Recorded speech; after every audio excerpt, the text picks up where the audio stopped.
Le Conseil a été informé de la situation en Tunisie, où nos compatriotes vivent des moments particulièrement difficiles.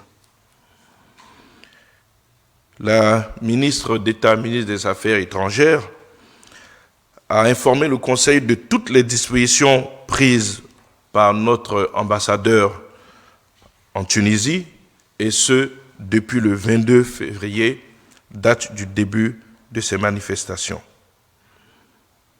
Des dispositions ont été prises et qui ont permis notamment d'enregistrer nos compatriotes au fur et à mesure qu'ils arrivaient, mais également de les héberger dans des conditions acceptables grâce donc à des ONG caritatives qui avaient été identifiées. Aujourd'hui, nous avons un effectif donc de 725 Ivoiriens qui ont été enregistrés.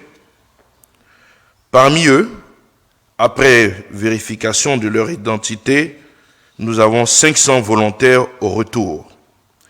Il convient de noter que le ministère d'État, le ministère des Affaires étrangères avait pris toutes les dispositions pour organiser ces rapatriements depuis la semaine passée, mais ce sont nos compatriotes qui ont souhaité observer la situation pour voir si elle allait évoluer dans le bon sens.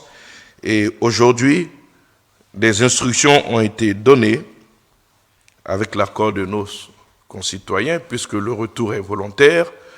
Des instructions ont été données pour enclencher les opérations de retour dans notre pays.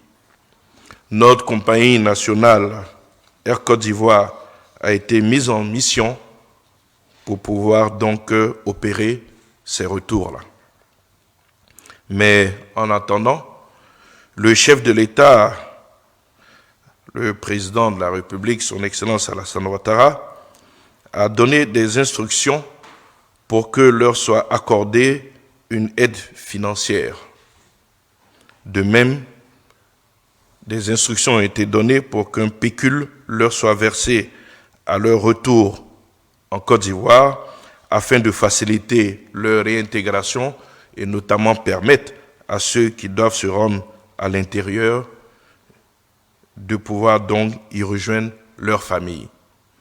L'ensemble de cette opération, aussi bien le coût donc de transport, l'aide financière apportée en Tunisie et le pécule qui leur sera accordé, coûtera à l'État de Côte d'Ivoire un peu plus d'1 milliard de francs CFA.